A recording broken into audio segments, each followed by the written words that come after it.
మాజీ సీఎం కేసీఆర్ కు justice PC Ghosh commission నోటీసులు ఇవ్వడాన్ని రాజకీయ కక్షగా బీఆర్ఎస్ నేతలు అభివర్ణించారు.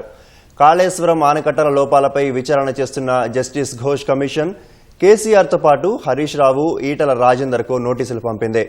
పోస్టుతో పాటు ప్రత్యేకంగా మనుషులను వారి చిరునామాలకు పంపి నోటీసులు ఇచ్చి రావాలని వెల్లడించింది.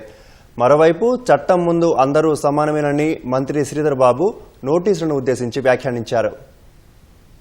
కాళేశ్వరం ఆనకట్టపై విచారణ చేస్తున్న జస్టిస్ పీసీ ఘోష్ కమిషన్ మాజీ సీఎం కేసీఆర్, మాజీ మంత్రులు హరీష్ రావు, ఈటల రాజేందర్కు నోటీసులిచ్చింది. పోస్టుతో పాటు ప్రత్యేకంగా నేతల చిరునామాలకు చేరవేసేలా ప్రత్యేకంగా మనుషులను పంపారు.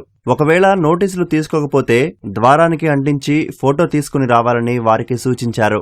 మేడిగడ్డ, అన్నారం, సుందిళ్ల ఆనకట్టలకు సంబంధించిన లోపాలకు సంబంధించిన విచారణకు హాజరు కావాలని నోటీసుల్లో పేర్కొన్నారు. నిర్దేశిత తేదీల్లో బీఆర్కే భవన్లోని కమిషన్ కార్యాలయంలో విచారణకు రావాలని తెలిపారు. నోటీసుతో పాటు కమిషన్ ఏర్పాటు చేస్తూ రాష్ట్ర ప్రభుత్వం ఇచ్చిన ఉత్తర్వు ప్రతిని సైతం జతపరిచినట్లు సమాచారం.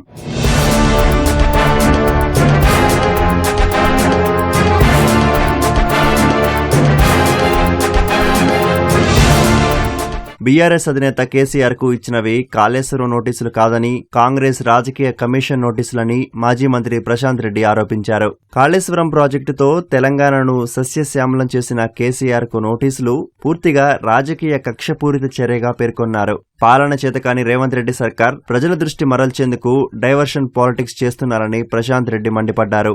గులాబీ దళపతిపై కాంగ్రెస్ ప్రభుత్వ కుట్రలను తెలంగాణ సమాజం నమ్మబోదని వెల్లడించారు.